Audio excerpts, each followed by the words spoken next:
Check out this little drone shot that I took within the city of Merida, Yucatán. The name of this area is called Parque De Santa Ana, and this church happens to be from the 18th century. What I thought was really cool about Parque De Santa Ana is it happens to be one of the food markets and one of the local night markets that happens to take place every single day and night. But since it does happen to be during the daytime, right now all of the vendors are getting their little stand set up. But what I could warn you about this place is during the holidays, around the nighttime, there are so many people and so many vehicles that it's impossible to get in and out of this area. So if you do happen to plan to come to Merida around the holiday time, make sure you have your plan of how you're going to get in and out of the tourist areas. Because once this place gets so jam-packed and crowded with people, you could best believe that the cell phone towers are going to be so overloaded that you're not even going to be able to use your cell phone to call Uber or Didi. It would be extremely wise to book your Airbnb or your hotel extremely close to these areas, so that way you could always do your walks during the day within walking distance of where you're staying. To my surprise, there weren't as many bugs or mosquitoes within this area compared to the different areas within Cancun where there's a lot of wetlands. And speaking of Cancun, that's where I came from to arrive to Merida.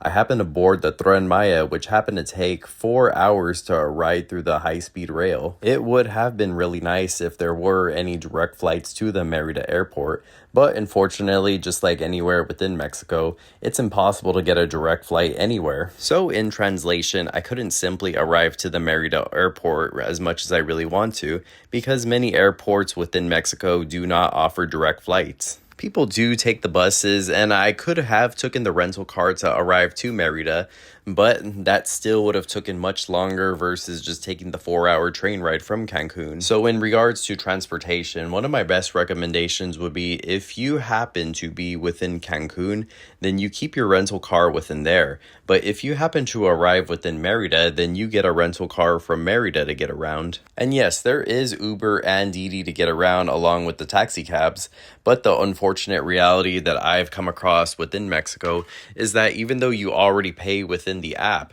for some reason the drivers still expect cash. And obviously this does not speak for all the drivers because that's not the case, but one of my highest recommendations I would say is get your app, show them the price, agree upon that price, and then proceed. Because the last thing you want to deal with is arguing with the driver over an extra $5 that's not originally listed within the app.